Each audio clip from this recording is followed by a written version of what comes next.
recording.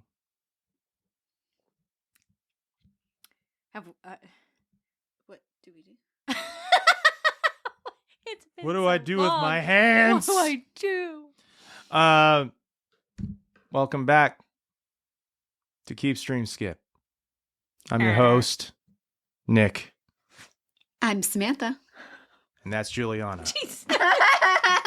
We're here to review for June's Pride Month.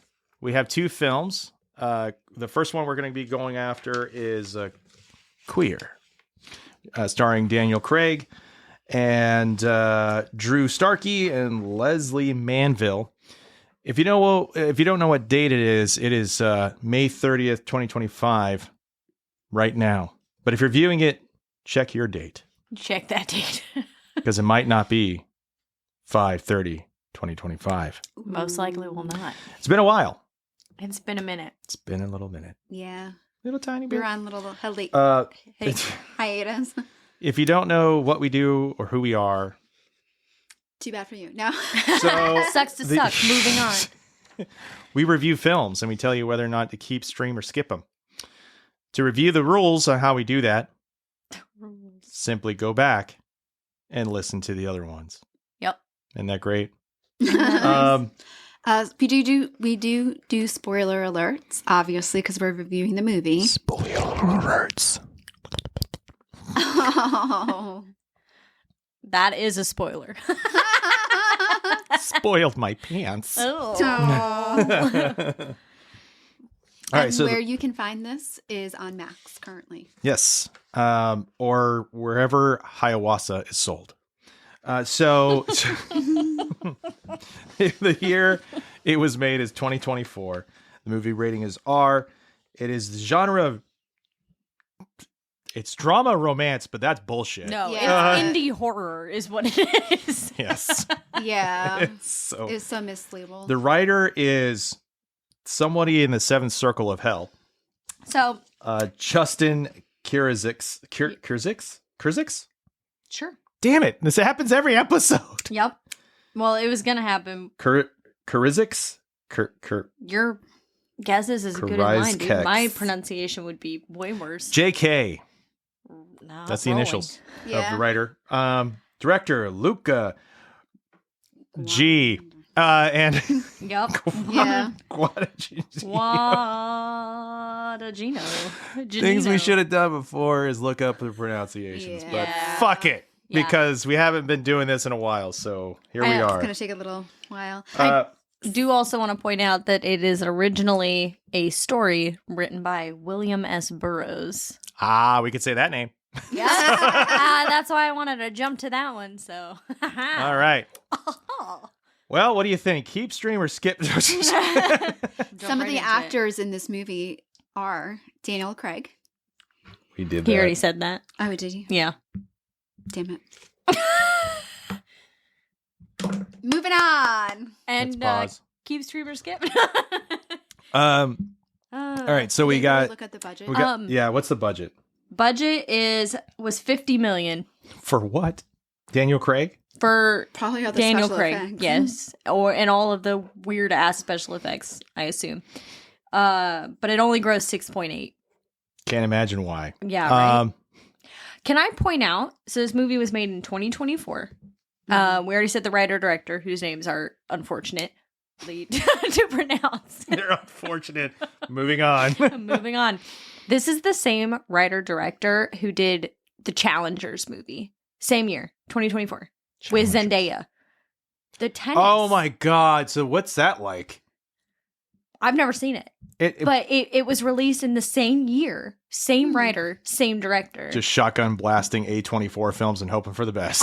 Yeah, because like that one did really well, I think. I don't know. Zendaya is between two tennis players and it's 40 love. It I had don't know. Zendaya in it, so I assume it did well. I don't know. Okay, and then this one, it's just wild to me that same people, same year. Whatever Yeah. this is. Pumping out the quality, aren't you? Mm-hmm. So yeah, this is where like you see what kind of person you're dating by asking, do you like A24 films? And they go, yeah. And you're like, titles first. Yeah. Which Titles one first. specifically? Ones. Yeah. Because listen. We're not gonna be, we got The Lighthouse, and they're like, ew. Okay, check, please. Yeah. All right. So obviously, it was it's a financial disaster. And it had. I mean, the thing is the trailer makes it seem like it's going to be this very interesting love story. Like, will they? Won't they? Is Right. he gay? Mm-hmm. Is he not? And like you see some of that in the first chapter of this movie because apparently it's divvied up by chapters. Yeah. Chapter 3 chapters 1, which and is an epilogue. 45 minutes. Chapter Right. 2, which is 30 minutes. And then chapter 3, 30-ish, 20-ish minutes. I don't And know. then epilogue, 15-ish 20. minutes. Something like that. That's how it felt. Yeah. Yeah. It felt like chapter 1 was its own movie. Yes, it did. Right. It did. So, just to start off the summary, the movie is honestly, it's sparse with plot. It's very visually striking. What carries you is the visuals and the long shots. So, what you're going to get is Daniel Craig is in Mexico City, and he is in the, I guess, the homosexual underground of the city. There's not really much push about that or any kind of societal commentary, but it's the late 50s, and he's kind of a horn dog and a drug addict. Yep. Yeah. So, Very big drug. and a lush. Like, nobody has a liver. They're all dead. I feel like within 3 Right. years, but somehow he lives a long, strong life. The least likely thing ever in this whole plot was that he lived to be an old man and Yeah. died. Yeah. On the and bed. died. No Yeah. way did he do that. Mm-mm. He had bloody diarrhea at one point. Yeah. So we all did with this film. So he goes through, and then he gets just enamored by this striking young strapping man, but not before hitting up this guy for a one-night stand, and goes to like this, Motel. rent the motel by the minute. Hour. Yeah, by the hour kind of deal. So you get that, and there's some like deep sexual scenes that are fine, and he cuts over to a lot of scenery because they don't want to get an NC-17. So let's just show you Mexico City. Same thing, I guess. I don't know. And then they go back, and it's very like the saturation of the color and everything is very idealized. So it's like dirt roads, but everything is bright, and everybody's sweating. Yeah, Everybody. the sweat. All the time. You're like, And I mean, they're in Sweatiest film. Mexico, though, so wouldn't it be? It's a dry heat, though, right? I mean, even then, I guess you'd still be sweating. There's no AC. True. It's the 1950s. Yeah. And then they're having like sweaty shakes. So Right. Talk about So- sweaty balls. yeah, exactly. But then they're dry in the hotel, so maybe they have AC, so that's nice.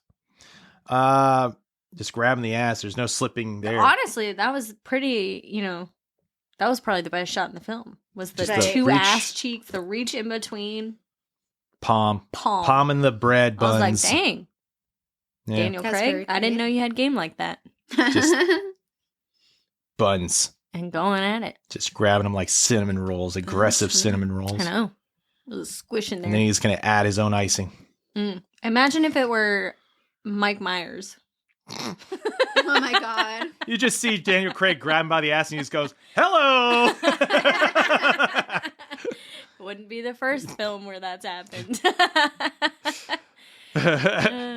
So, so you have that, and then he finds this this young strapping man because there's a bunch of American expats over there, and he says he's over in Mexico City because the drugs he does are illegal up in the States, and it makes me a criminal. I think it's more than that. Mhm. It's obvious there. Jason Schwartzman's also playing an interesting character that's kind of the comic relief, and I will tell you, you'll beg for him to come around because Right. it gives nuance to the plot. Yeah. Otherwise, you're just following an unlikable character in Daniel Craig who stumbles around and is a horn dog until he comes across this young man, and he comes across him in the street while they're having a cockfight because why not? Right. And it was right after one of his, people that he see him all the time, like, oh, thank you for, blocking him because like running interference because he's always trying to get me into bed.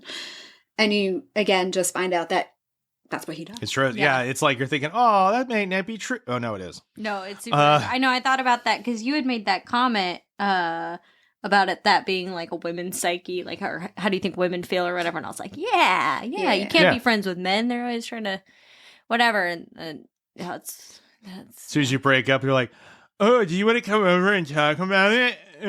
I got a bottle of wine and a good Netflix film. Stop that, you fucking idiots. Yeah, please stop. You don't think every other fucking guy has ever tried that move, you stupid shit? Also, can't we just like go like hang out?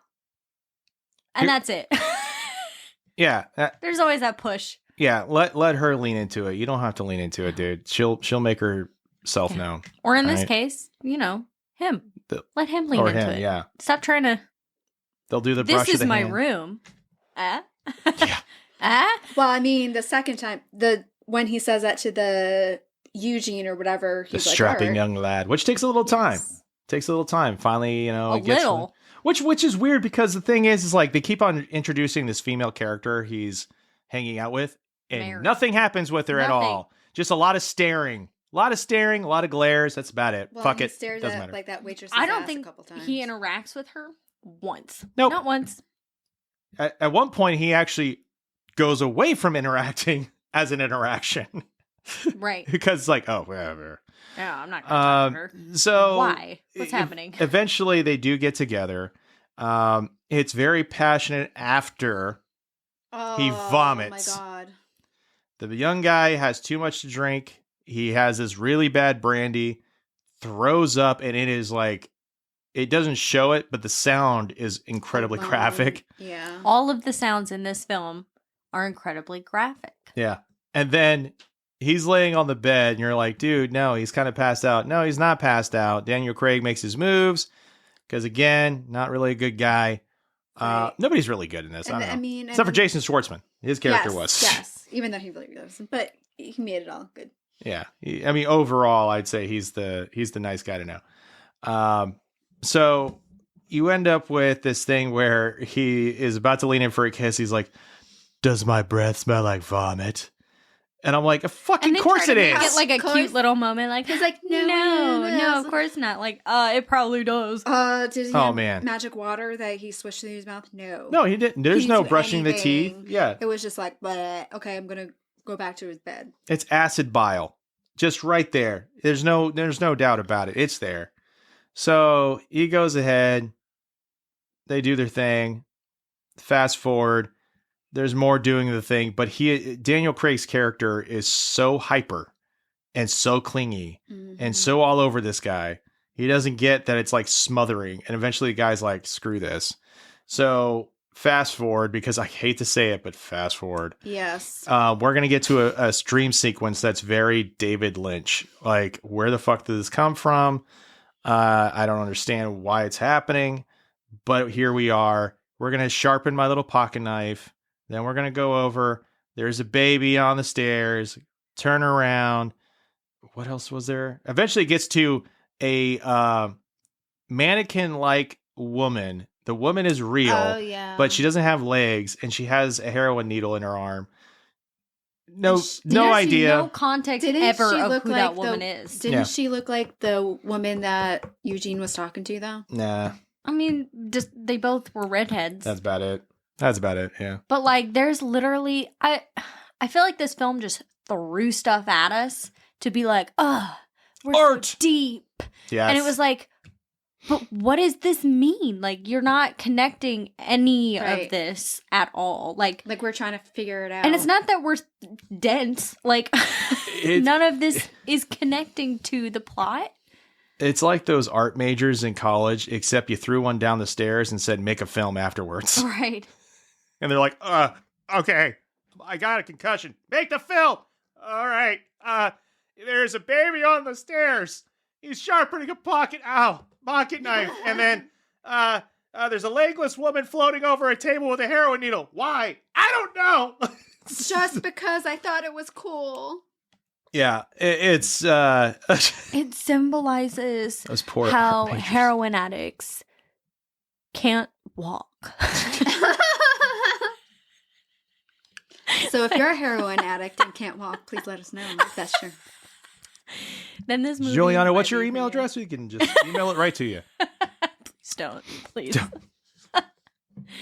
Yeah, and she's like fully nude bodice, but like I don't know. And then finally we get a chapter 2, right? We eventually get a chapter 2, but not before trying to intimidate lightly and push hard on the whole, like, I'll take you to South America. I'll pay for it. You don't have to go to that job. Just come with me. Come on. I'll pay you. And he's like an asshole towards him when he was like, I don't really. He was like, oh, okay. I see how it is. You just want to use me for blah, blah, blah. Like, bro. And then he's like, I'm only asking for like 2 times. I just want you to like me. Won't you like me? Like me. Just like me. First he's like 4 times. And then he's like, okay, 2. You hear that? 400 no's and 1 yes is a yes. It's like, Well, then eventually Eugene comes back and he's like, I'll go with you. yeah. So though that brings up chapter 2, go to South America, and all of a sudden, or is that chapter 3? No, that's chapter 2, they go to South travel. America. Chapter 2. Yeah. Okay, so chapter 2, they're going through the jungle, and all of a sudden, Daniel Craig's character, Lee, right? Uh-huh. Yeah, Lee. William Lee. He just wants to be a telepathic all of a sudden. Well, this before the jungle. Yeah, like, before the jungle, because he's having withdrawals. Oh, yeah, the withdrawals happen, bloody diarrhea. He gets Right. some heroin. He's looking for cocaine, all this other he's stuff. looking for a fix. They also do more playing around with each other. And very quick, I might add. I don't even know did he even go in? I mean, it was just like between cheeks. Like Pretty much. yeah, I was like, he's not. Maybe for You didn't time's lube sake. that, and he's not screaming. I don't think you're in. I don't think you're in, buddy. But okay, Maybe he thought he was in because he was high. I don't know. Implied butt sex. So Yeah. That's good enough. I wonder if this episode's explicit. I think so. Don't be anal about it. So But aunts. yeah. So chapter 3. Yeah. Well, I thought chapter 3 is after the jungle. No, chapter 3 Chapter is three Chapter is the the jungle. Okay, jungle. chapter 2 is them going to the jungle. Okay. going to South America, then the Yeah. jungle. 'Cause Where they're trying to okay, so I will say he mentioned telepathy one time Yeah. in the first chapter Right. amongst the 45 minutes of hell that you have to get through. So who's paying attention at that point, you know? Right. Telepathy. You're It's- just he was thinking like, these are oh, ramblings something, of a something, crazy man. telepathy. And then in one of the dream sequences, they're like, oh, no, that's telekinesis. They were pushing the paper back and forth. But that's not telekinesis, telepathy. yeah. So, I don't know, man. That's using your brain. So He's like, that's why I'm a drug addict. I just want to speak to people in my mind. you know, we had a big sign that things were not going to go well when the intro with the credits was just shots of shit. It's indie. That's Paper, how they do guns, it. paper, typewriter, guns, Centipede. heroin needle. The Just- centipede. The Again. centipede, yeah. Because But didn't you look up what centipedes represent? Yeah, it meant like self-destruction and centipedes, the game. repression. But the thing is, like, if it were just the centipede the whole movie and it were more prevalent, Mm-hmm. I feel like that would be better than the other random symbolism that they tried to intermittently Right. shove down our fucking throats.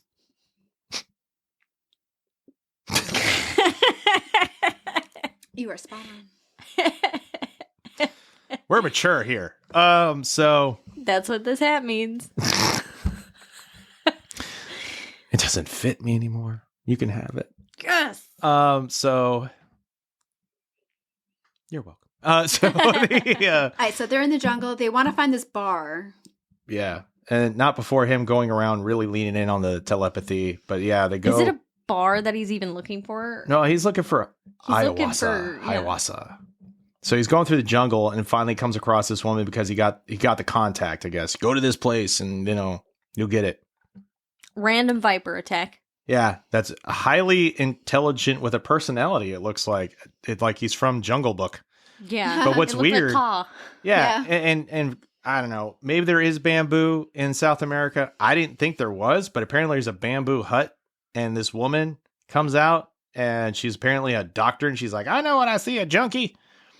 And like, I want to do telepathy. Yeah, it's just random white lady in the middle of the jungle. Like, oh, okay. Let me give you drugs now. Yeah, I need to do telepathy. And then they're like, yeah, here, you're not going to get high on this. But then she puts a hat on with like cut holes out of the hat. And she starts chanting like what seemingly is some Native American tribe chant. Maybe it's Mayan. I don't know. Does that.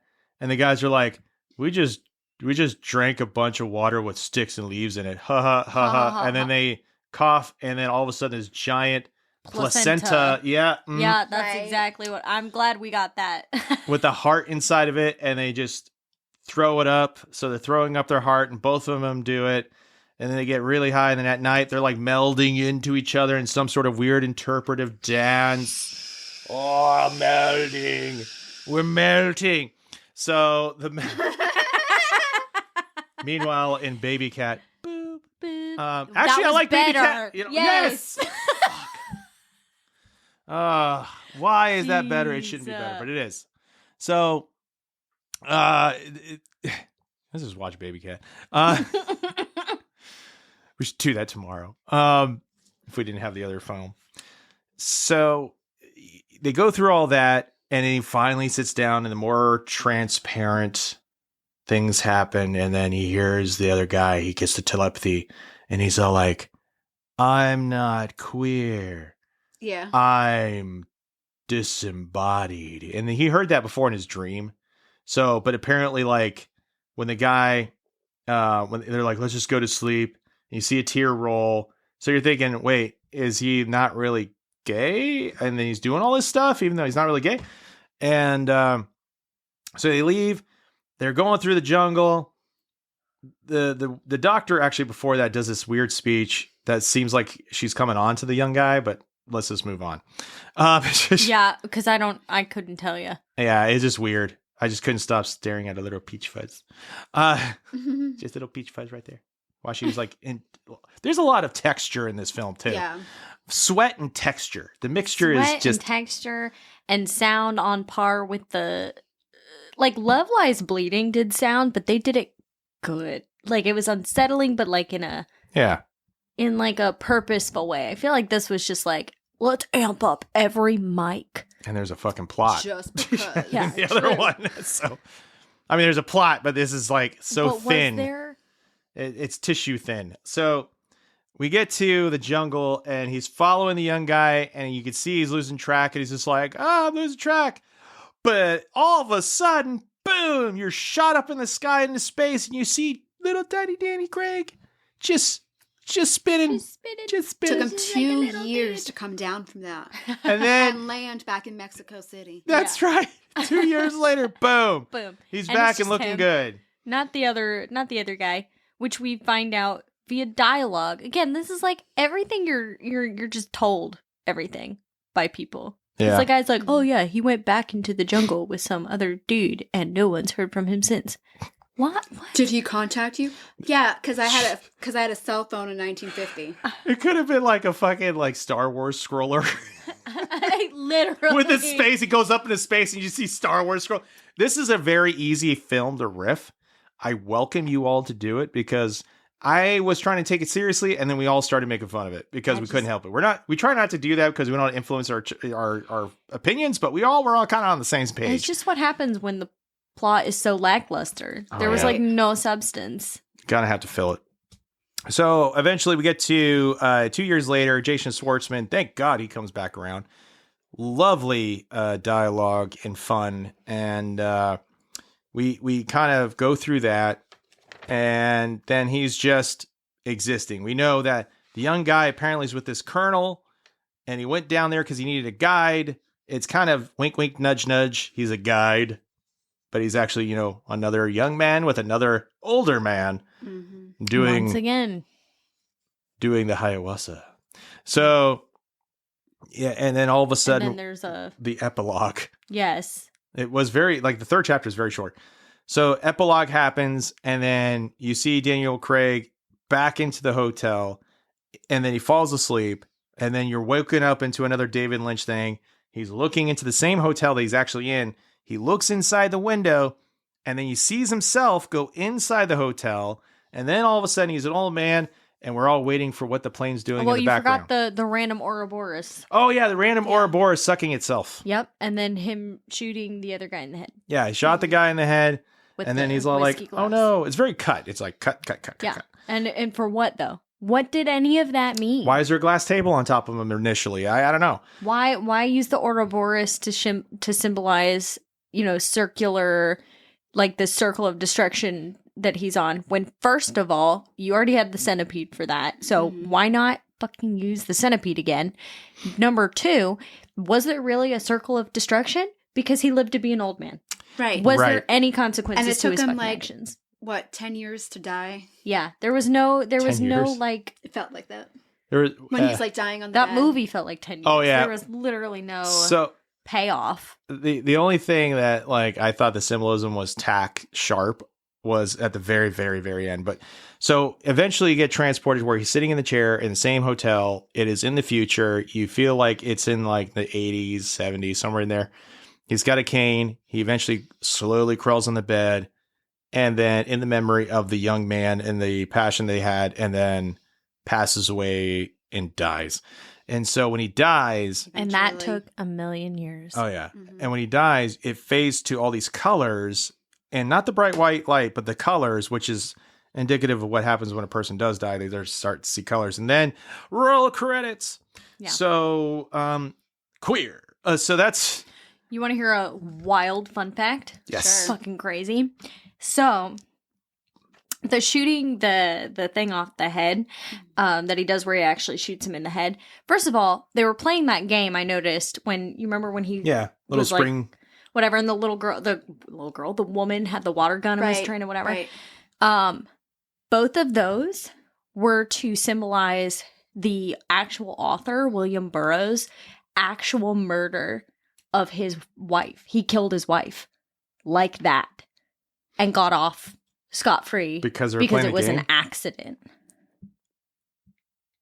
So he could have been sitting there going, put the fucking glass on your head, put the fucking glass on your head, and just shoot her and be like, it was an accident. Yeah. He was going to be charged with criminal negligence or something like that, or something, whatever, but they dropped it. When and where? Do you know? No idea. I had to go look it up elsewhere because I saw that on the trivia for IMDb, and I said, no fucking way did he get away with that. That's insane. And then I looked it up, and sure enough, that's how his wife died. Know it. And then he put it in his book. What? Can't be tried again, so.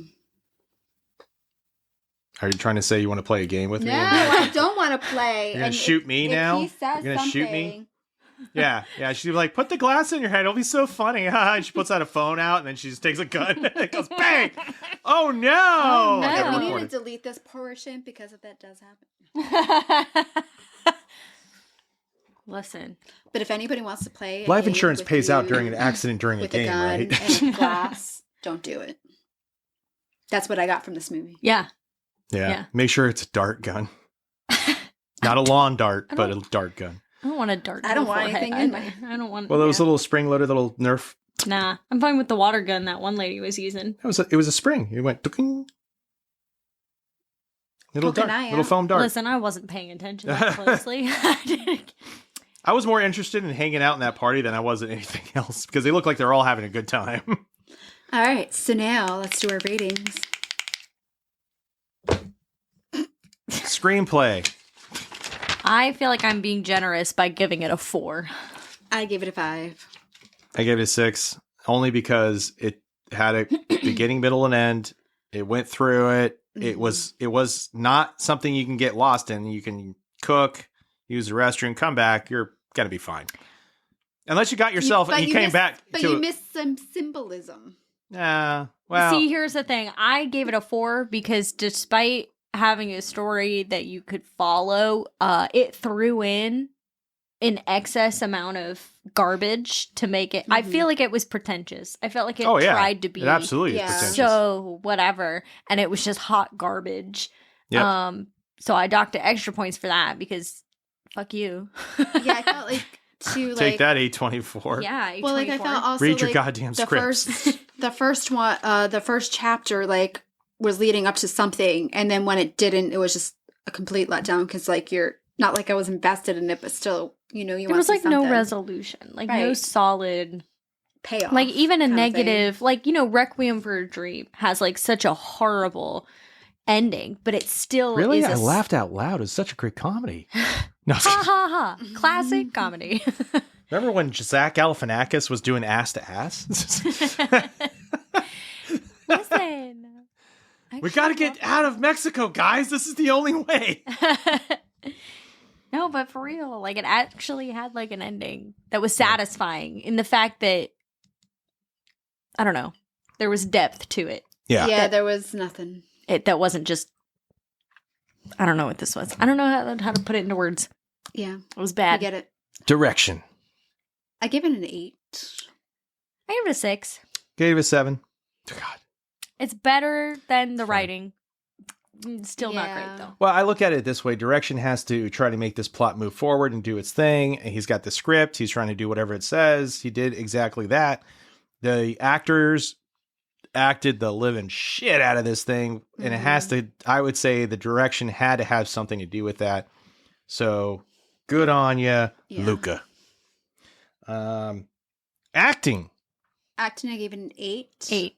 10. Because there was, I mean, the only reason why I did that was because at some scenes, like, I didn't care about the main ones. I just care about the side character. See, Who was acting, like, the best one. I liked, like, the 3 main ones. I felt like certain other people were, I don't know, lackluster in their performances. Like, and I don't know if that was writing, direction, or acting, but I felt like, okay. I didn't catch that. I thought they did a great job. I mean, I wouldn't want to meet that woman in the jungle. So I was like, everybody was very distinct. They had they were individual. They didn't seem to be a cookie cutter of anything. You know what I found interesting? Why did the woman in the jungle even have a partner? He didn't speak once, did he? No. That's why she had that partner.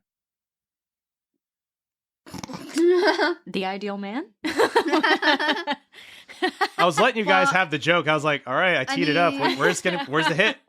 There was no hit. Yeah, I just kind of looked at it like, what do I do with the club? There is a club in my hands. Well, I guess the purpose of him was to make it a little better for when she met the guys, because it would be weird if they're gay or whatever, but still like, hey, come to my hut or whatever. Come to my hut. I guess it has pizza. I don't know. One may say it's a Pizza Hut. Come to my hut or come in my hut? What do you mean? I don't know. Nobody did that. I could say that, although she may have, because as they were walking away, she was snuggling up to the silent partner. Yeah, I mean, all sweaty. Oh, they had so much sweat, slick back hair, no water involved, just all sweat, Gross. all body odor. Imagine what was underneath all those clothes. Stop. Just the all hair. right, at cinematography. I bet you that's how they built the hut. They just intertwined it and tied it off like hemp. Anyways, editing. Cinematography. Oh, cinematography? Okay, I'll give you the first one. I gave it 10 out of 10. Same. The green screen effects, the models that they used, every shot was placed very well and really tried to sell you on what was going on as far as the surrealness of this movie. The cinematographer did a lot of heavy lifting, director and the actors trying to do a lot of heavy lifting together, but the cinematography made it happen. Right. I thought a lot of the shots were very visually pleasing. I think without them, I would have been, I mean, for real, most of the film was just so boring, but I think that the shots made it a slightly elevated experience. Like, it wasn't killing me. See, I gave it a 6 because a lot of the times, like, a lot of the shots were just like, yeah, they were very creative and I've never really seen them, but like at the same time, I didn't want to see certain things in a certain angle, and just personal preference, guys. See, I loved that scene. No, that was a good one. She liked the squishing. the tushy squishy. It's like a stress relief ball. It looked like it. But like some of the ones, like I can pinpoint the one where with the cars. Yeah. You know, that look like Matchbox cars or whatever. You could just, I don't know. I just didn't like that one. Oh, the weird highway fake. It just kind of like messed with my mind. And then like when they did the model of the building, that messed with my mind too. And see, I kind of docked that on direction, if anything, because I'm like, I don't know why you did it like that. Less cinematography per se, more the direction of direction. Why. Or yeah, it's like a mixture of special effects and direction. Yeah. Like it was supposed to. Same. I mean, I know the point was to make it look weird. They did that. Right. High five. Good job. I guess. Fucked up though. Cool. Like, it made it like in some movies, like it makes you feel uncomfortable, which I guess that's what they're going for. But this one, it just made it awkward. You know what I just realized? This film is like when a kid comes up to you and is like, hey, watch this, and does a subpar somersault. And you're like, okay. Like Stewart and Mad TV. Wow. Look what I can do. Ooh. Oh, Stewart. Wow. That's so great. Really dated reference, but guys, check out old Mad TV. Special effects. Special effects. Did we do editing? Oh, Guys. shit. Look, I want to do it. I'm going to do a special effect. Okay, editing is 6. 5. 7. The pacing. We just keep on hitting it all around. Do we not agree on anything? I don't think so. Yeah, the pacing sucked. It was so god awful. But what they want, I don't know, that could have been a director's decision. I don't know. Direction is 6 now. But I feel like direction is now 6 because that could have been you too. I feel like the editing it has to do with like the pacing, definitely, because like they have to edit the scenes to see how much of a scene do they want to do and stuff like that. Right. And Such how a scene. long did some of those shots have to be? And then sometimes they were like cut right to the next thing. It was like so jarring. Oh yeah, they're going up in the space. But the funny part was when you're just like, fucking die! Literally, I was so mad. He just took so long. I was like, obviously you're dead. Die. He had to like just keep breathing. It's like he just didn't want it to end. He's like, So, Trent Reznor and Atticus Ross for music and score. I'll be interested to see what we got this. Fucking 3. Yes, 3. Okay, I was generous. I gave it a 6. Here's the thing. Trent Reznor and Atticus Ross is usually a duo that you cannot go wrong with. You had Social Network. You had The Girl with the Dragon Tattoo. You had so many different things they've done that is just amazing. But this one, it's almost like they pulled the same shit that they did in Last House on the Left, where it was so fucking mismatched. It just didn't fit. Right. They're having sex. Sinister. You like having gay sex? You're fucking weird. It's so messed up. I honestly thought that they were trying to subliminally tell us that like gay sex was a sinister act. And I was like, what is happening? And then it cuts to them when they're done. It's like, doop, boop, doop, doop, doop, doop, doop. Little like noir detective thing almost. Yeah. You know? And they're just like, they're after sex cuddling. And you're like, what is this music? You know what? I'm just going to put that on during sex to see what happens. Just put the sinister shit on. Let's see what does it feel like.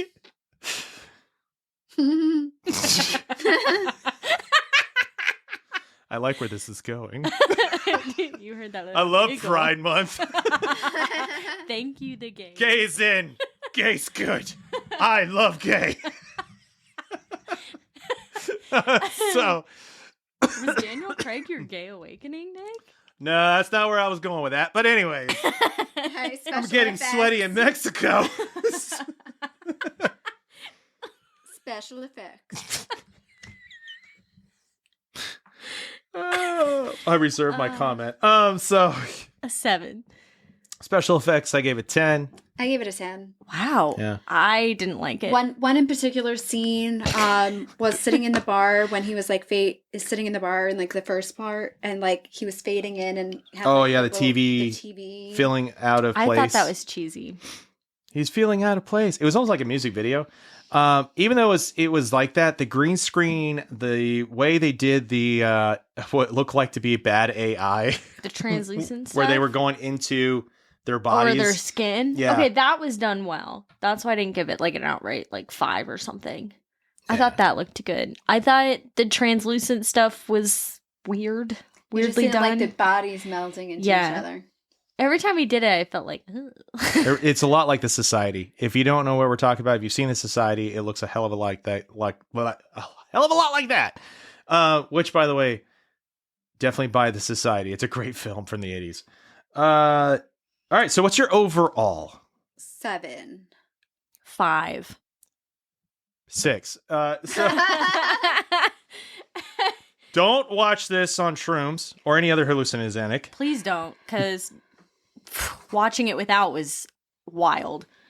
It's fucking bad, dude. Even like I was thinking to myself, even if I was like high on weed or whatever, I would be not having a good time. No. This would induce a bad trip. Like X-Files is fun, but not that. No, whatever the heck that would put me in a corner. You're just sitting there rocking back and forth. I'm baby in a corner. Put baby in a corner. Why is your translucent hands on me, Daniel? I don't want to. Damn it, Daniel. I didn't want to see your room. You just start throwing up in the toilet. So, do you keep stream or skip it? Skip. To skip it. Skip. Just skip it. Don't even. It's not worth it. It's a real big bummer because it looked, from the trailer you showed me after, right. It looked great. It Yeah. looked like It'd be like, oh, okay, cool. Just kind of like went up, and then just totally. And the thing is, I was genuinely interested in the drama of it from the trailer when I saw it in the theater, and then seeing that, I was like, what the fuck? It's like a bait and switch. Yes, 100%. And I think some of the scenes in the beginning were done well. Like I was like, oh, okay, we're getting into the romance if you're looking for a movie that has great special effects, then yes, watch it by all means. But there are better movies out there that you could watch that actually has a plot and great special effects. Yeah. Yep. Star Wars. I'm not a fan of the special effects, so I would just say no. Well, when we come back, we're going to go ahead and review a classic that Juliana hasn't seen, but we have, and it's called The Birdcage. It's about birds who do ayahuasca. Oh, no. I can't do it again. It's all animated. We'll be right back. All right. We're back. Yay. Back. What? What was that? What was that, Juliana? Yeah. Now you have to name it. I've been put on the spot. It's because I'm gay, isn't it? Sure. All right, so we're back. It's still 5/30/2025. Thank God. For a second I was like, that is not the correct time.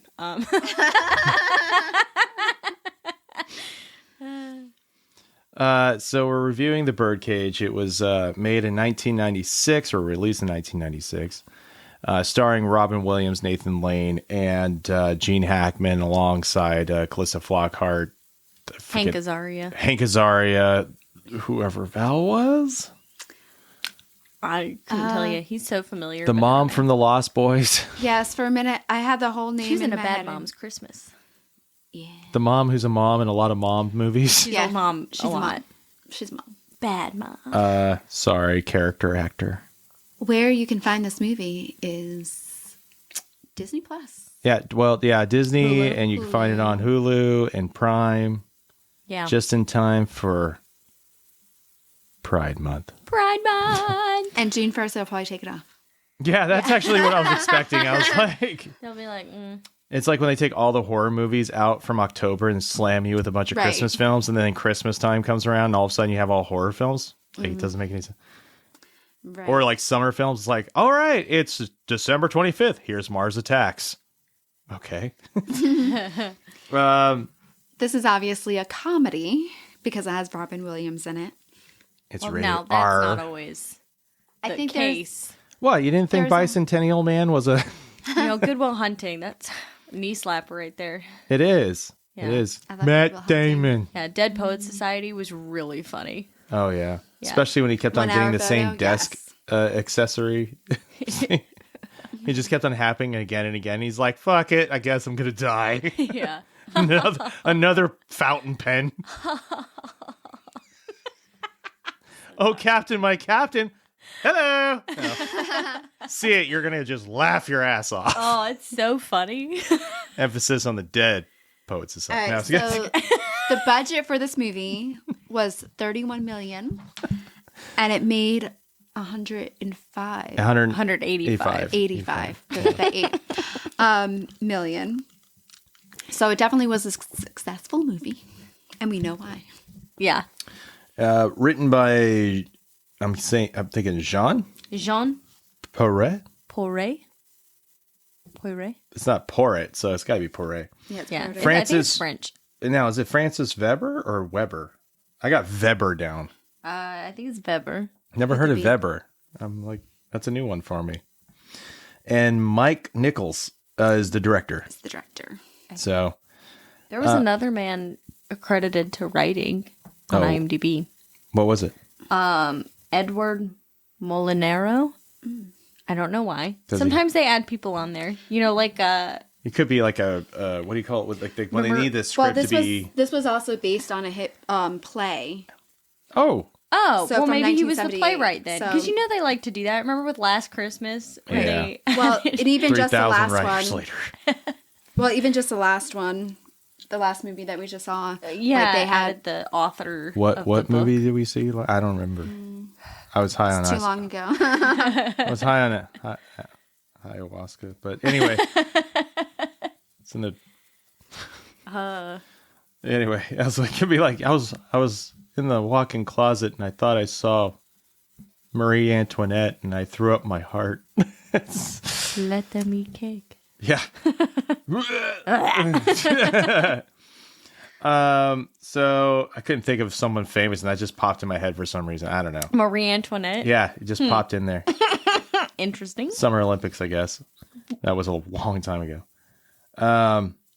Yeah, because the whole scene, the beginning of the Summer Olympics in France, when they did the whole Marie Antoinette and had her head cut off and all the like red confetti came out and the metal band played and, and they're then like, people got like da-da-da-da, offended da-da-da. by it. What? It's fucking awesome. Yeah. No. You haven't seen it? No. It is The one of last the thing- badass intro like stuff ever. Yeah, and Like, like people were so offended by it. The last thing Fuck I 'em. remember.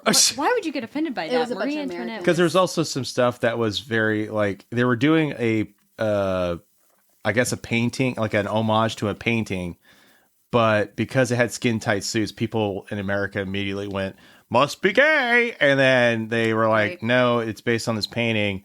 And yeah, fucking education, man. So what we're saying is the theme of this film is Yeah. right on point for that. Yep. Yeah. Yep. Well, I mean, it was considered a landmark in LGBTQ plus film, normalizing the same sex relationship. This Yeah. movie? Yeah. Yeah.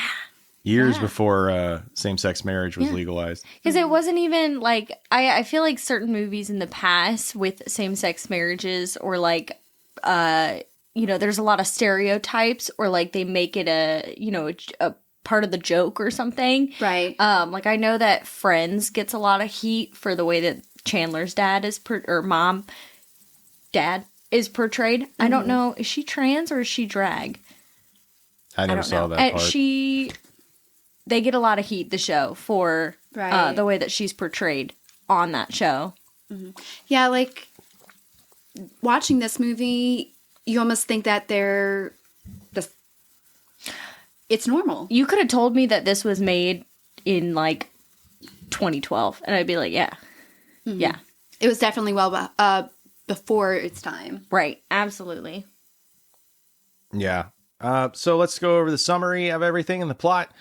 So we start out with a drag club in Miami on the Strip, South Beach. and The Carlisle. it's lively, great shot, And it's pulling actually you your into real it. nightclub. Yeah, and it pulls Really? you right into it. The camera Carlisle. shot kind of takes you through like from the outside to the inside. I'm kind of wondering how they did that because they had so many extras cross over, and eventually put you right into what's going on with the performances.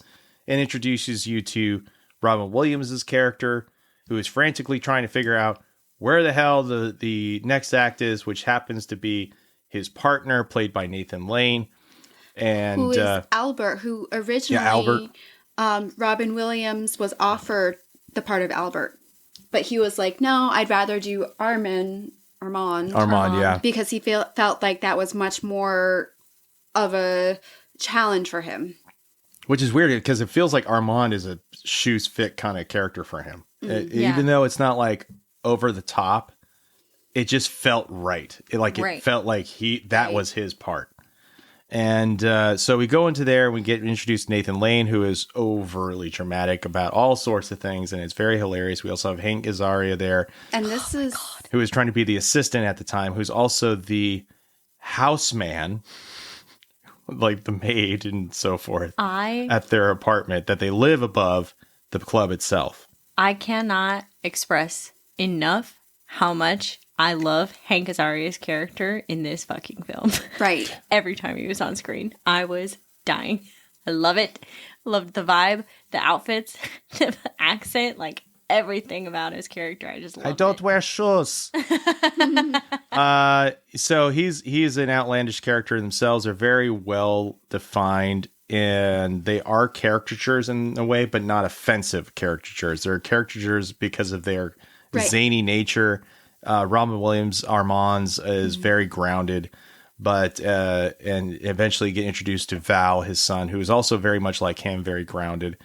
And what ends up happening is that he has white wine there, and Nathan Lane's character is like, "Oh, you must be cheating because we both drink red," and he's like, "Oh, I switched to white because of tannins," and so all this stuff happens.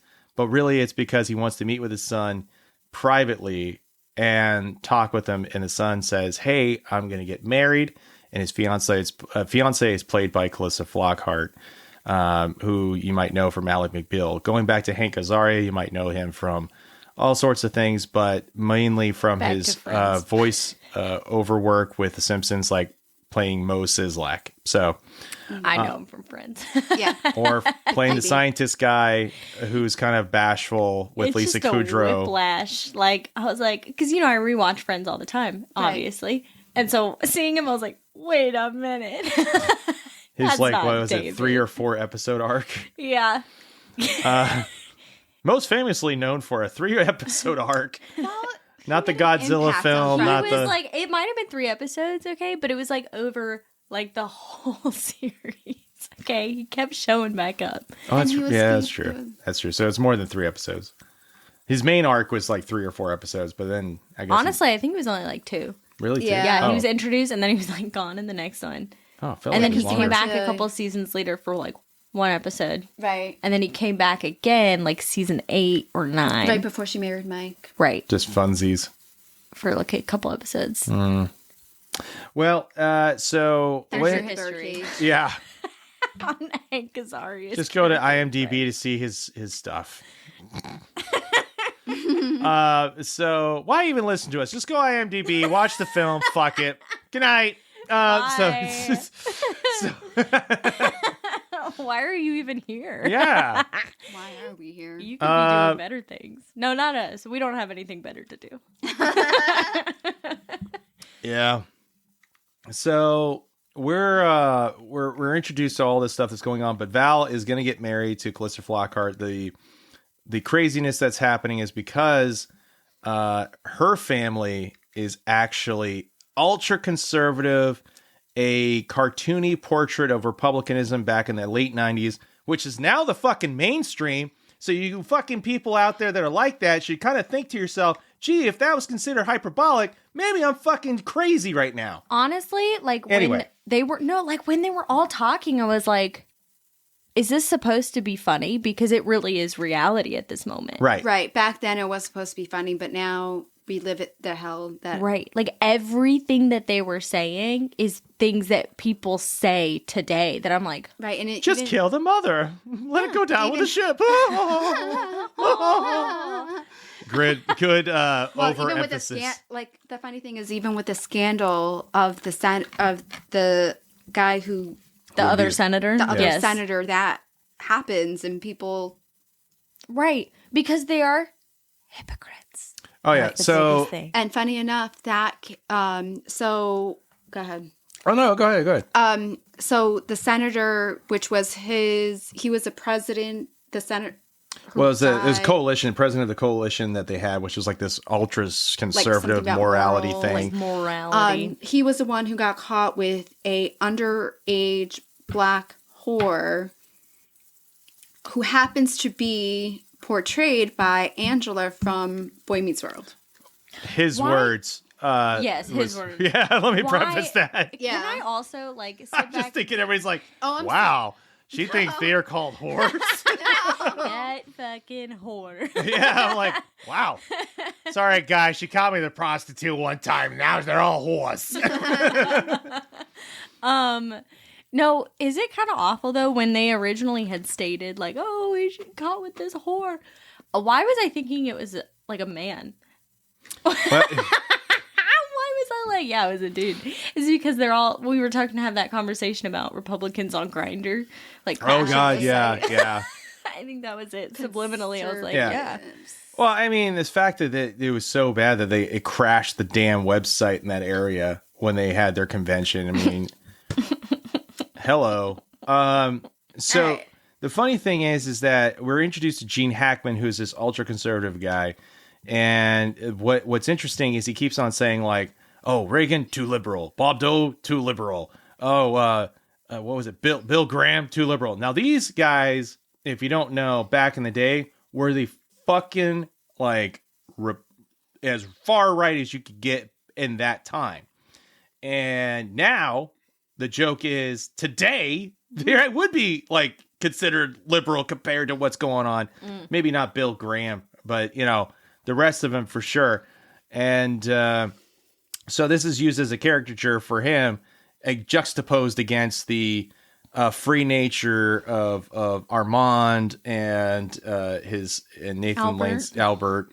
And so we have now our conflict because these two are going to get married and they are absolutely polar opposites. And not only that, they have a problem with the Jews. And so they are having to hide not only that they're gay, but that they're Jewish. Because they're like the conservatives are the Gene Hackman's conservative nature is that, oh no. So the comedy kind of comes around when he finds out about Jackson, who was he's the vice president of the coalition. President of the coalition is Jackson. He dies underneath this lady of the night, and it goes all across the news. And Midnight he's like, ballerina. Yeah. She is on the news. She's talking about it, and he knows he's going to have to answer for it. And of course, all the press shows up. So he needs to find an escape. His wife says, we need to have a white wedding. It's morality. It's great. It's awesome. Let's do this. Them. Yeah, and they were already going to get married anyways. So let's do this. And so because their daughters just told them all of these great things that are not true. Cultural attaché, which from Greece. Yeah. And she's a stay-at-home wife. Right. Yep. Well, I found that funny because the cultural attachés, like when I grew up, that usually meant like, yeah, the guy's probably a spy. They just used that to kind of hide. I'm a cultural attaché. Ooh, espionage. But he was hiding that he was gay from them. Spy? I'm gonna be real sure. honest. So okay, I'm trying to make the connection. I don't know what an attaché is. It's the briefcase. So the I don't get the joke. It's also a briefcase. That's the joke. Oh, is it? Yeah, there's an attaché briefcase, which is funny because it's used by attachés.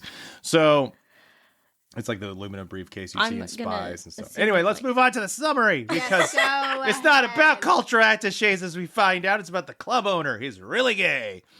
And his son that wants to suppress his gayness. Let me tell you. That's right, yeah. Val pissed me off. This 35-year-old, 20-year-old. Yeah, this 35-year-old, 20-year-old. Okay. Yeah.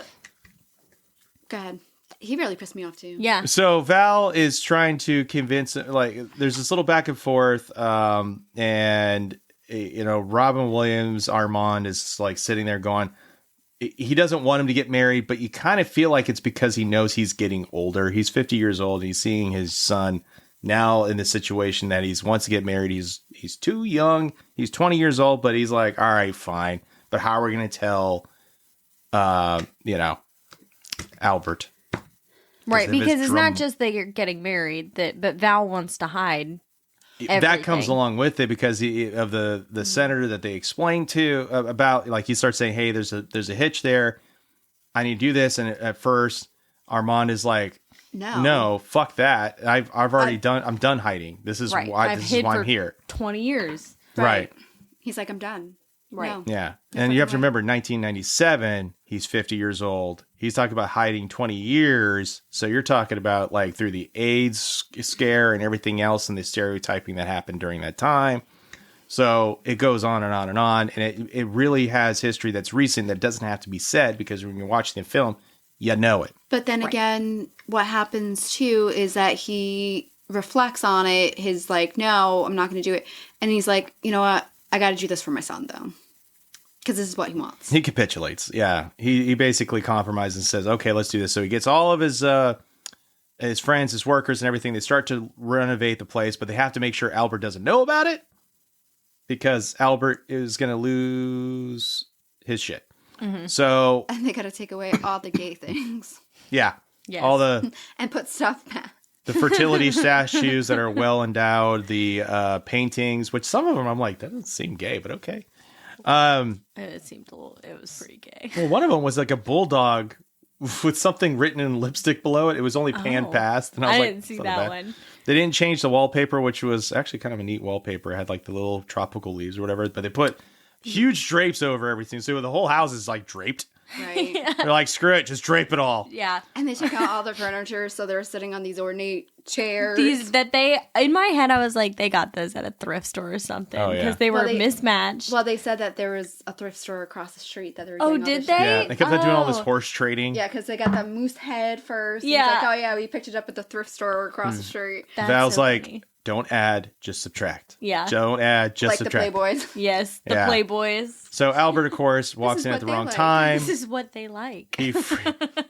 Oh yeah, the Playboys freaks out, and that ensues. And they're like, "Look, could you leave for a few days?" And then because they're going to try to get Val's mom, who he hasn't seen like pretty much ever. Right. Yeah. And so, but she happens to live in town. So fast forward a little bit, Armand decides to go with Albert to visit the mom to see if, okay, can you come in and he'll just be the uncle, which is really cute the way he tries to dress up in a suit with pink socks. Right. And then, well, the funny thing is like when they were doing when he was trying to act straight. Oh, yeah. And at like the restaurant, he's like trying to butter a toast. Schmear. Men smear. Men smear. Men smear. Don't use a spoon. I pierced the toast. Put the pinky down. Put the pinky down. So funny. you gotta walk. John Wayne. Like John Wayne. My favorite part was, no, I think that was right. I just didn't realize John Wayne walked like that. Funny thing is, I was like, yeah, kind of. Yeah. That's pretty funny. I think the best part about that scene was the extras. They sold it so well of just being like normal people sitting there being like, what the hell are you doing walking past my table 5 different ways? Right. And so good. And then the guy being like, what are you talking about? Like, remember he accidentally... he bumped into him. And he was Oh, like, he he's was really so nice. nice. He's like, what the hell? He was like, you're talking to me? Like, I'm did talking, you just call me an asshole? I'm talking to the person behind... Armand is trying to be a one guy. man, so he Trying to be a overplayed his man. hand and then ended up getting popped in the head by a tall guy. As you should. It looked like he just kind of did that to him and then walked off because he had an ice pack on his head and it wasn't bruised. Every time I think of that, for some reason, you know how like cats, when they fight, but they're not like actually fighting, they'll just be like... Do they just constantly introduce themselves until the end? Inside joke Where about one the play gets- cats. To go to heaven, yes. And the last one is dead. So why is that popular? I have no fucking clue. All right, It's so so they're popular for mending so long. his head at the...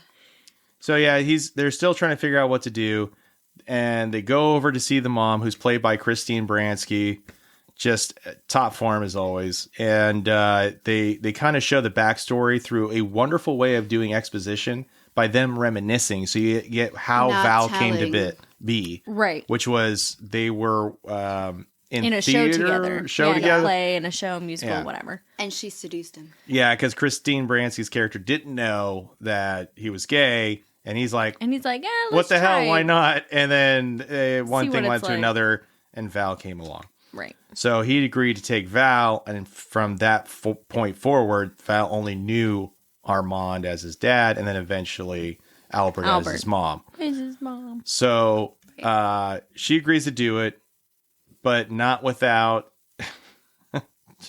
her trying to shoot her shot again with his little tufts of hair, and then Albert walking in at the worst time, And then, of getting course, pissed off, and doing 25 mile an hour in Miami traffic. Well, I mean, Albert got the short end of the stick and everything. In every sense because of the way. they were like, oh, because at first Val was like, oh, I don't want her here.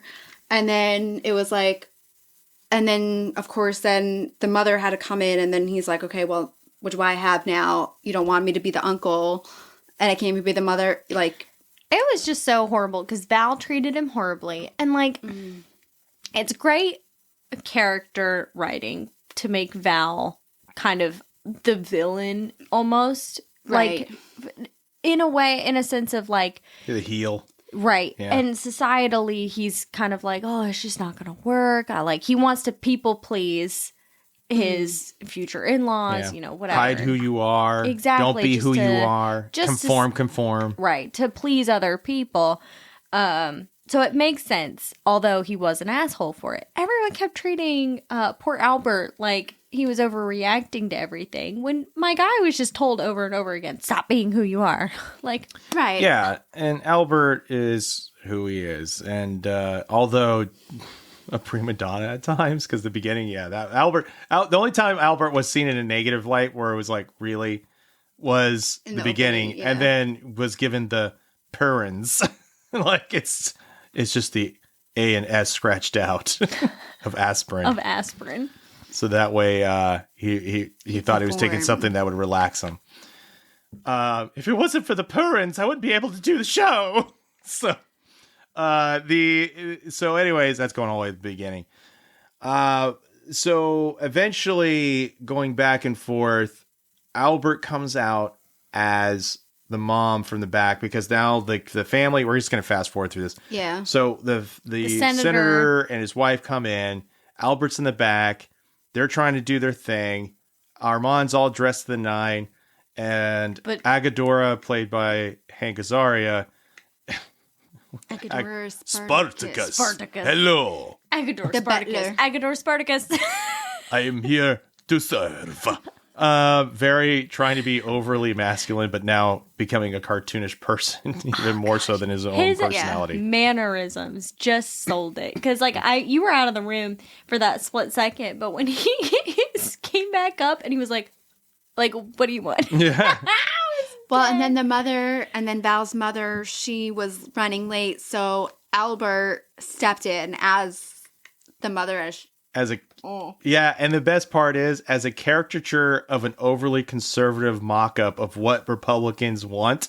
Yes. Especially Gene Hackman's character. And so she comes in, walking in, and they're all like, shit, this is not going to work. And then they bought it hook, line, and sinker. And then more comedy ensues from everything from the Bulls having Grecian sex that they had to cover up with really bad soup. It wasn't even Greek. It was just gay. Well, to Albert's monologue about how women who are pro-life we should just kill them. Yeah, because they're gonna abort the baby anyway. So might as well just go straight to the source. Well, yeah, go down with the ship. Go down with the ship. So that's enough wine for you. Oh man, they were. But her dad was eating it up though. Oh yeah, like trying to defend. She knows her family values. Yeah, and it was pissing off his wife, and it was just like one hilarious thing after the next until Christine Baranski shows up, and everything goes to shit for him, and they have to fess up. So what's funny though, I still like it in the back when Armand is just completely losing his shit over the soup.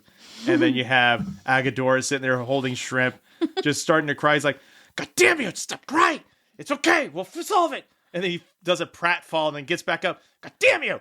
We'll get this done. You, go over here. And then he just walks over and then does another, God damn you. And then walks. Like, that's going to help him not cry. Poor Agador. Right. My favorite part of that whole bit was when they originally brought out the soup. Agador was like, but wait, the shrimp. And he's holding it just in won't his stop hand. holding the shrimp. And then they have like a whole scene where they're doing the soup and they're eating the soup. And then when he goes back in, Agador is sitting there and he's like crying and he's still holding the shrimp. And there's whole eggs in the soup. Oh, yeah. Whole hard-boiled eggs for some reason. Before they go back out, he drops it in the soup. Those shrimp had to have been so soggy from his hand. I just wonder if he just grabbed cold shrimp from the fridge and just threw them in there and said, good enough. And he's supposed to be like a peasant soup. He's like, it's a piso soup. and it's like, wait, there's no entree? It's just soup? And it's like, it's an entree. It's like a stew. Well, nowadays with the egg prices... Like those eggs and that soup was an entree. is not. There was 2 hard-boiled eggs per spoonful. I'm just gonna put it out there. If your truck is jacked up, shut the fuck up about egg prices because you're paying so much fucking gas, and anytime you have to replace those tires, it's allowed to be like, God knows how much money, plus the rims and the lift kit. So if you're like, but the egg prices, fuck you. But since I don't have one of those trucks, I can complain about it. Same. Yeah, well, that's the thing. It's like, come on. Put your money where your mouth is. Like you were eating eggs in the first place. You're going to Golden Corral, you stupid fuck. So the thing is, okay. Well, it's true. I mean, God, no. like it was all about the egg prices. No, it wasn't. Like they couldn't even. And the thing is if the egg prices were really your major problem, well, I'm sorry to tell you this, but this administration is trying to get rid of your SNAP. Okay. So back to the story. Well, it's politically relevant to what the story's about. But the thing is that at Christine Baranski's comes in, the mom, and the jig is up. They got to reveal everything. Right. And so Gene Hackman goes to stomp off, but the problem is the press is already there because it was leaked by the driver. He's getting bank for leaking secrets, though. Yeah, well, yeah. Oh, yeah. So the thing is that he has to get snuck out. So he ends up having to dress in drag. He's got to go through the club from the one thing, and Armand figures it all out, gets all his people, tells them what they're doing to do. What do you want me to do? Dress in drag and do the hula? The presumption is that Gene Hackman starts to soften his ultra-conservatism. And, they get him out, they sneak him out. The driver doesn't even recognize him. The cameraman sees him right in the eye, doesn't realize it's the senator. And everybody has a good time. They walk out to We Are Family. It's a little ham-handed what they're trying to present here, but it's a good message. And that people can change when presented with the other side of things. When you see that other side is not the evil gay men, it's actually, they're people genuinely just trying to live families. They're trying to just be who they want to be, and they're not hurting anybody. So why would you tell them what to do? And did you know that this movie helped Nathan Lane come out? I forgot about that fun fact. Oh, so he came out during the filming because it kind of resonated with stuff. So he's like, you know what, I'm gonna. The only gay man or gay person in the entire main cast. So that was, very cool. You know what's funny? The line I just said about what do you want me to do? Dress and drag and do the hula is actually Nathan Lane's line in The Lion King as Timon. No kidding. Yeah. That's awesome. That's a cool callback. Yeah. So he just pulled out the Timon line from Disney, and we're like, we're going to use it. Yeah. So they during the credit roll scene, they show that they got married. The wedding. And the wedding happens. Everybody's there. They show the conservative side of the family where they're trying to deal with that, but everybody that was there at the dinner is copacetic. And again, the suggestion is that, hey, they learned the lesson there. Maybe not entirely, but at least that they're people too. So, which of course they are. It's such a weird thing to say that you think that's like a no shit Sherlock, but it has to be said, and especially in those times. So this is a highly progressive film from 1996 that still resonates today. If anything, it resonates even more so. Yeah, a lot more. And we're gonna go through to the top with screenplay. Oh, did we do the budget? Oh yeah, we did. We did. Yeah. So the screenplay 10. It had a Should write something down, shouldn't I? I mean, it has great great layers of things. You know what I mean? you. And it's just not stagnant, and it, addresses a bunch of stuff all in a cohesive way. Right. I feel like it was a great social and political commentary on top of being hilarious. And doing it in a fun way, not Right. It was spoon feeding you. enjoyable. It was actually laugh out loud funny. Yeah. And it was an enjoyable plot too. Like 10 out of 10. It was a hell of it was a hell of a lot of fun. So what was your rating? Oh, I gave it 10. Nice. Yeah. Yeah. All right, direction. Same. I gave it 10 too. 10. 10. There's nothing wrong with it. Start to finish, nothing wrong. I hate to rush through it, but it's Acting. Acting. Not that I'm trying 10 because one, even the background characters, even the extras, acted the They shit out crushed of things. it. Yeah. Everybody did. And like, Agreed, 10. I can't say enough. The extras All of is them are what so was good. surprising. The extras. Yeah. I mean, it's every single person of the main cast, and then all of the extras doing so. Like even the one person who had the line about the Playboys was freaking hilarious. Right. The people like on the street when Albert was like having his little breakdown. Everybody just like casually being like, "What the hell?" The lady at man?" the cafe. The lady at the cafe. Like everybody did so good. All the dancers in the club. Like, everybody acted the shit. The nude beach. That was especially 10 out of 10. A lot of 10s walking that beach. All right, cinematography. 8 out of 10, nothing special. Everything was done really well. It just wasn't, with the exception of the beginning shots, the beginning shot in the scene. Otherwise, very, very well done. So that's where I dinged it the most. I gave it a 5 out of 10 because there wasn't really anything special. And it was just basic shots. Holy crap. All right. Dude, you must hate him. All right. Yeah.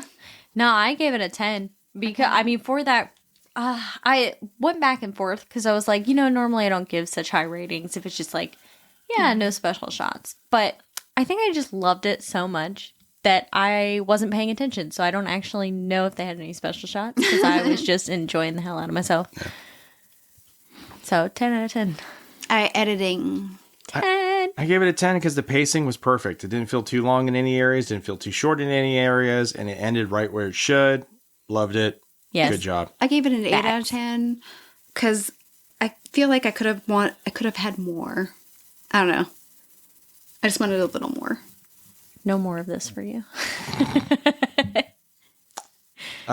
Music and score. I gave that 10. 10. That's the part where I was like 7. It wasn't like the best thing ever, but it was good. I liked how the music was cohesive again, like kind of matched up to what was going on. I like the conga. Yeah, it was the good. drag It was good music. Miami vibe, but it felt a little bit, even for back then, it felt like you've heard that before. It's like, oh, we are family because it's LGBTQ. Yeah, okay. And then you had the Miami vibe thing, and of course Gloria Estefan. It's like, well, yeah, and she was in her height around that time. I figured they were playing We Are Family a lot because the movie was about how they're all one family. Oh, Hama. Yeah, no, I get it. It just was like, All right, overall. too predictable. Special effects. There was none. No, there's not. Yeah, not applicable. Not applicable. Overall, I gave it a 9. I will say the makeup and costume though, 10 out of 10. Yes. I know that's not a category, but spot on. Anyhow. Stick to the script. No. Yeah, there was a Overall. whoever did all that stuff. Fuck you, Sam. Overall, I said a 9. All right. I gave it a 9 as well. And of course, keep. Oh, I wanted to keep this. I said a 10, and I would also keep it. I Very loved cool. Very cool. And I definitely want people to watch this movie. So you better watch it. There you go. For those of you, if you were angry about my rant, just know that I was reading off of the teleprompter that Samantha wrote. So you can email her at Samantha at. And I'm being held hostage. I'm being held up. No, it's true. It's like budget, man. I mean, what the hell are you doing? I mean, I got a bunch of technology. I don't sit there and buy a really big budget item and then blame it on food. But yeah, budget accordingly. And life sucks and then you die. But, here we are. Eggs are high. Whooped you up. Whooped you up. Whooped you up. Whooped you up.